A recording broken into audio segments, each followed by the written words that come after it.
Hi, how is everything, Tom?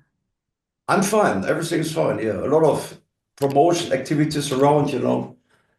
All the time when we're going to release a new album, there is thousands of interviews and promotion, and I like it. Great. Well, the fans like hearing from you as well. Sodom is about to release a new album, The Arsonist. It's going to be out on June 27th, right? So, after so many releases over the past 4 decades of your career, how excited are you for this one? I don't know. For me, it's just a new Sodom album. But there is no special period when we decided to make a new album. Because when we recorded an album, we mix it, we release it, we start writing new songs. There is no special time period when we start writing songs. I remember the last years we have been busy on tour very much. We always had a break, because we have to rebuild the drum kit for the tour and bring it back to the rehearsal room. But I think the last 2 years, we're putting everything together. And it's coming like when a guitarist came up with an idea for a guitar riff. We're putting everything together in a rehearsal room. And, I'm a arranger of the songs because I'm a singer, and I'm also put my lyrics on it. Yeah. But the recording process was 3 months. We've been in a real studio for this time. A friend of my drummer, Tony, he's running a studio with a tape recording machine, analog Yeah. recording, and also putting everything on an analog desk. That was very, very interesting because it's different to the digital recording. And that, because I want to have a better sound. I need more, a better natural drum sound. Drum sound is for me the most important in a production. Yeah, that's what I was going to ask you about that because the press release talks about that, that you used a 24 track analog machine for the drums. But was the analog thing done just for the drums and everything else was recorded digitally? And how did that Yes, go? Yeah. yes, because we need the complete 25 tracks for the drums. Um, Because we have all the cymbals and everything. I remember in the 80s, when we recorded an album like Agent Orange, Persecution Mania, we used 16 microphones for the drums and the rest for the vocals and guitars and everything. Yeah, that was very big experience to do it again, because when you are a drummer and recording on a tape, you don't have one chance. yeah. Yeah, but in the end, Tony had one. Sometimes he played songs in one take. We recorded different versions of the song, and decided what is the best one.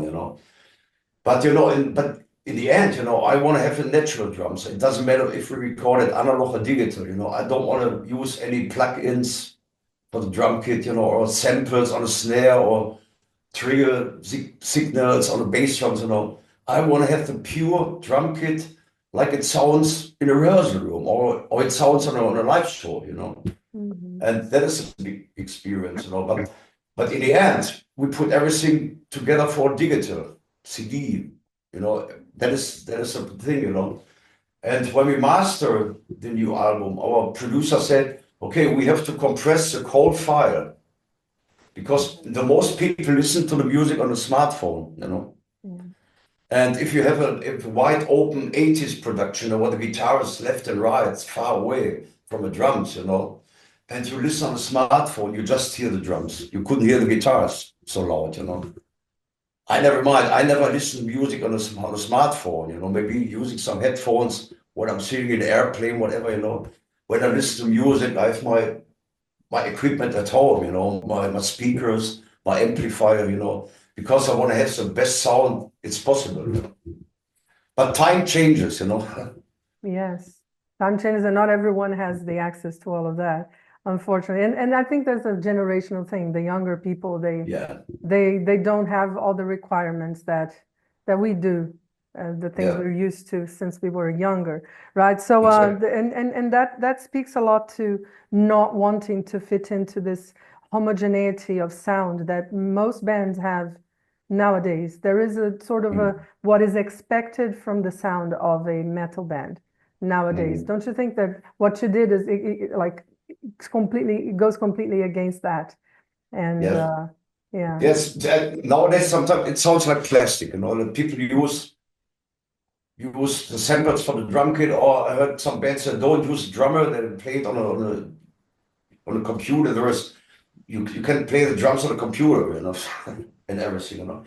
I don't know. It's the same with AI, that people are gonna use sometimes. I think a lot of bands gonna use it in the next times. I don't want to do it. I would just want to record everything by hand, and everything so natural and organic as possible. Yeah. And, Yeah. and the drum kit did it. The guitar sounded like a guitar. A lot of musicians use a Kemper amplifier, which is a profiling amp. We don't. We recorded the guitars with microphones standing in front of the speakers. Yeah. Like in a live show, because between a speaker and a microphone there is some magic. I Yeah. can't explain, but there is something. Yeah. Yeah. I know that people listen to music in a digital way, and it's cheap to produce productions on a computer. It's usually payable for a lot of bands. But I want to spend the money for the studio. Yeah. That's It's great. like sitting in a time machine. The band is sitting in the studio, the engineer is mixing, and the band is sitting there listening, drinking beer. Yeah. That was Yeah. amazing, like in the 80s. Yeah, that's fantastic. And you can hear it. And so that you can tell when you listen to the new album, you can definitely tell there's a more organic sound for the drums. It does make a difference. It does It make a makes a difference. difference, I Yeah, think. yeah, Yeah, yeah. yeah. So Um, go ahead. maybe some people don't like it because they think, oh, we like more the plastic guitar sound with samples and everything. I know, but for Sodom is an old school band, and Sodom is a band who never look what other bands do. We never mind what they do. It's even when we're gonna write the songs, we don't look what this band do, or there is no inspiration from outside, there is no dictation from outside. We're just gonna write the songs. We can do what we want, because Sodom is not a typical thrash metal band. In my Yeah, opinion, Sodom is everything. We can do everything. Some people say, there are a couple of songs, they're a little bit like black metal. I don't like it. Come on, who started? you know. yeah, true And, originals. and You guys are true yes, and when originals. we talk about black metal, I like old school black metal bands like Venom Bathory, Celtic Frost, for example. These bands have nothing to do with modern black metal bands nowadays. It's a completely different music. And if you listen to Venom or even Sodom, these guitar riffs are regular metal riffs. And it's getting more powerful by the vocals, by the bass sound, by the production and everything. But we never mind, we just do a new song. And the typical Sodom trademarks are always in. When I'm a singer in this band, and the bass player in this band, we got the typical trademarks in it. Yeah. So the album brings us war themes as usual, as all fans come to expect with Sodom. So, but this one talks specifically about how war destroys the human mind, right? So, can you talk a bit about this thing, especially nowadays when we have, unfortunately, so many wars going on in the world? Mhm. Yes, I don't want to talk about the big war, the big politic. I always try to describe the situation when a soldier who's fighting on the front. For example, the song Tepiphobia is when a soldier is fighting in a frontline trench. This is something what happened in World War One. And a grenade exploding close to you, and you get buried by all the dust and all the debris. You know, then you are buried alive. And soldiers were really scared about. Soldiers said, I want to get shot, I don't want to get buried alive in a war. Mm. This is the war of the soldier, of the small man who is fighting in a war. It's not the big politic. It's not the big dictator who's gonna send the soldiers for fighting. And he never was fighting in a war for himself. Mhm. That's a complete whole situation. And also people ask, what is the arsonist? It's not somebody who was walking with gasoline and matches and burning a house down. This is also maybe a mental Arsonist, you know. I don't talk about President Trump or President Putin, whatever, you know. There were no names in the lyrics, you know. But if you're gonna see what happened in the world, you know, that makes me so sad, you know. And the cover reflects the situation of our world, you know. Yeah. But I can tell you, I'm not scared about myself, you know, but I'm scared about the next generation growing up, you know. And the message of this album is really simple. Stop it, you know. Yeah. I got the Yeah. first copy in my hands nowadays, you know. Yeah. It's a One beautiful month before cover. it's gonna be released, you know. Yeah, The it's a message is beautiful really cover. simple. I want to live in a peaceful world, you know. Yes. And you see on the cover the soldier and the dead finding peace, you know, and Yeah. the Klarna destroys everything Yeah. in front of Yeah. it. Exactly. I was going to ask you about that beautiful cover art. It was done by a Polish artist, which unfortunately I don't know how to pronounce his name. I But don't I even know yeah, I know the second name is Bilak. Bilak, Yeah. yes, but the first Yeah. name is I don't want to And say. Bilak, I met this guy a couple of years ago we played in Norway on a festival and I met him. He told me he's a big Sodom fan, you know. And his favorite album is Obsessed by Cruelty. It's true. You know, he said this is the Holy Grail, and I would be so glad to do a cover for a new album. You know, so why not? You know, and I'll stay in contact with him. You know, because he wants to have lyrics. I have finished already or some songs. You know, and it was a longer process to get this cover finished in the end. You know, I'm not a fan of the Ghost cover he did the last ones. You know, it's more epic. You know.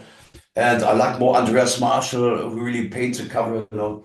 And then in the end, I think this is the best one for the last years, the best Sodom cover so far, you know. It is very good. Some people, when we release the cover on Facebook and Instagram the first time, people are gonna write it's AI, you know, stupid, you know. No, it doesn't look like It's it. you know, it's a It's a shame, you know, brushstroke. he's an artist, you know, Yeah. even like a cover artist or music artist or songwriter, lyric writer, you know, they're artists. They don't need the shit, you know. I know that a lot of bands going to use this stuff in the next times because the AI is getting better, you know, and you cannot compare it. Is it painted by hand or is it by the computer, you know? It's stupid, you know, but I'll give you the promise. This is hand painted, you know. Yeah, yeah. We all believe it. No worries there. Yeah, it's fantastic. And I always wonder how the artwork is created and how much input the band actually gives the artist. Or did you guys say, oh, we want this? Or was it a Yeah. more, yeah. You know, the idea was a soldier and the dead, that was my idea, you know. I want to get it more bigger on the cover. And he came up with the idea to the Canary Lions is our iconic mascot over the last 40 years, you know. Yeah. And he came up with the idea to put him above, you know. He is a central figure in this cover scenario, you know.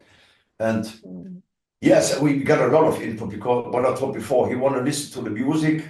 He said, okay, if you're recording some riffs in the rehearsal room, whatever, you know, or some pre-productions, or you have some song titles, whatever, you send me, you know.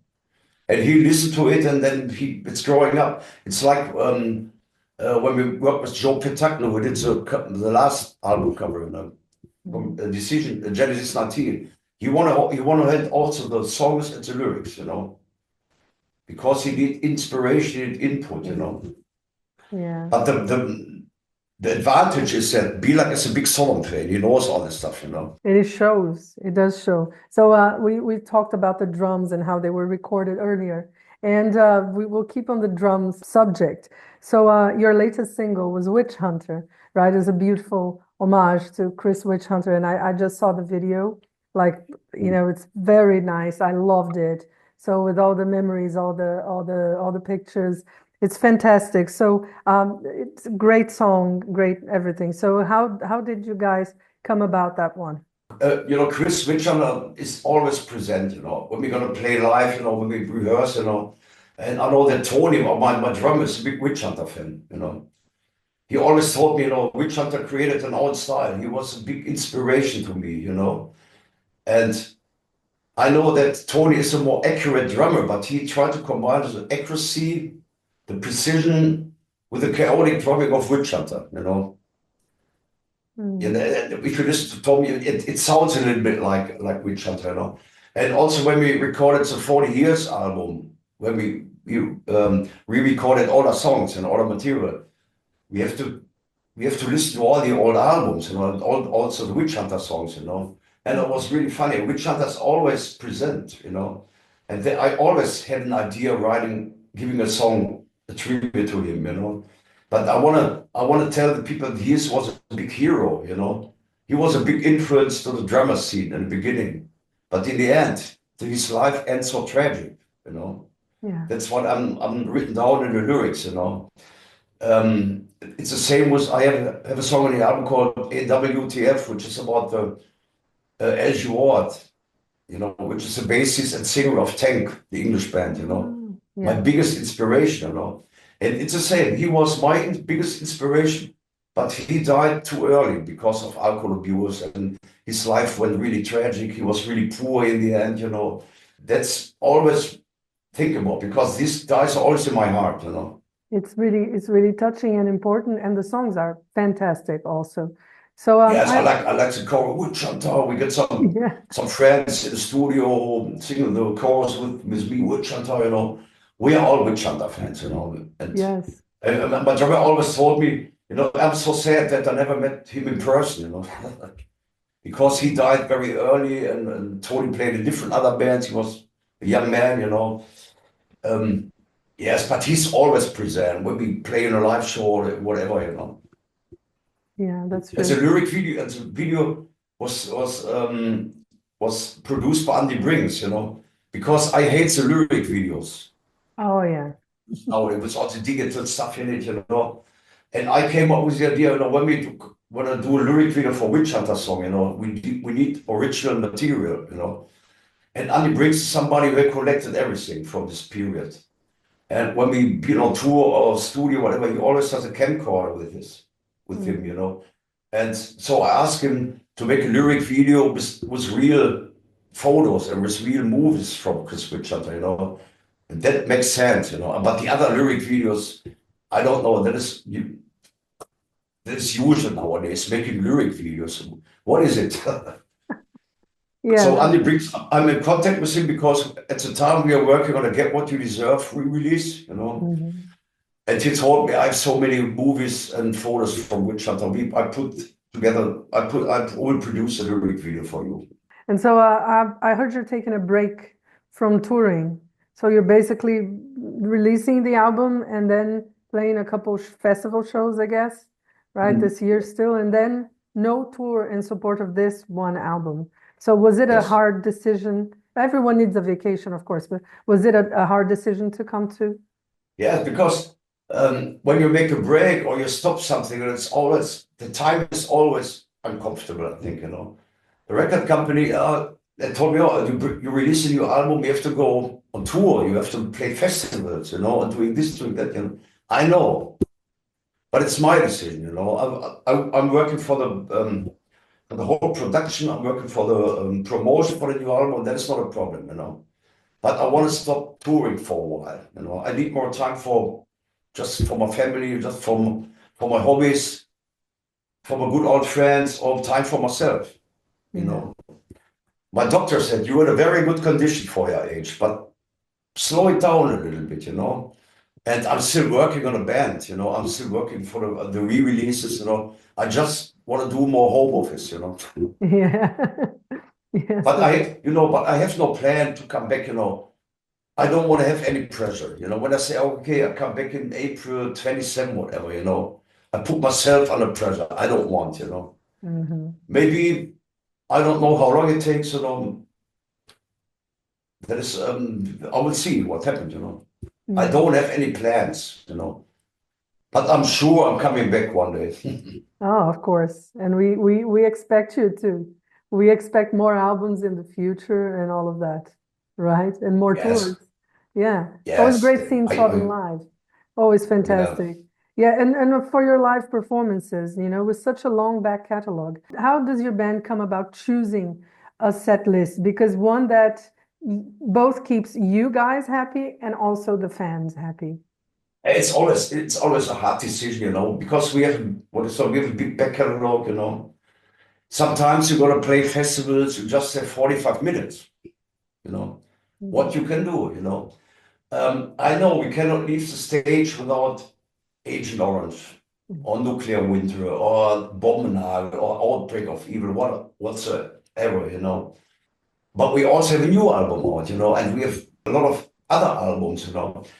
The last years, we always try to change the set list from show to show, you know. Putting this one, last year we played more Tapping the Vein stuff because of the re-release, you know.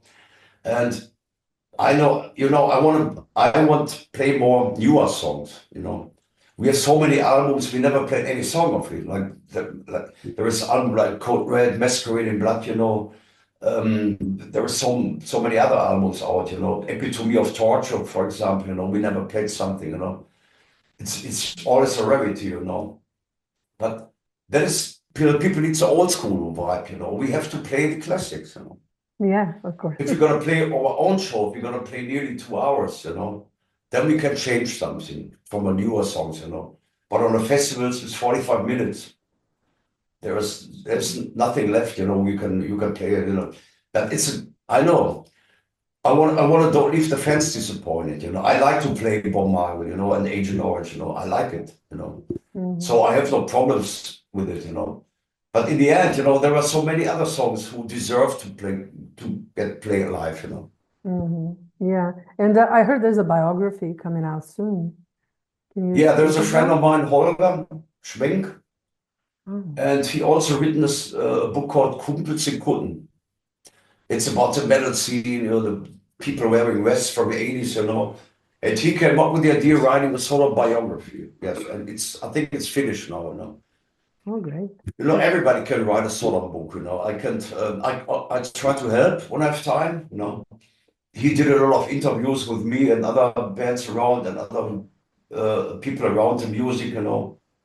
And it will be the first official biography, you know. Yeah, and have you read it already? I tried. I tried some. I need more time to read it, you know. But yes, I will. I will do, you know. Yeah, But it's gone, you know. But I think you're gonna print it in the next couple of weeks, you know. And some people ask me to write my personal autobiography, you know. I don't think about it. And so I want to write it for myself, you know. Because my life it's not only the music, you know, it's friends, it's family, hunting, collecting. I like to do everything, you know. My life is more colorful than just the music, you know. Yeah, of course. And before we go, is there anything you'd like to say to your fans? I want to thank you for your support, but don't be sad when I quit my job now, you know, for a while, you know. Some people are really sad, oh, I never see Sodom again, you know. That's not true, so give me some time to relax, give me some time to do other things, you know, that I really enjoy, you know, and everything will be fine. Yeah. So thank you very much, Tom, for this interview. It was fantastic talking to you. Right. So I All wish you right. all the best.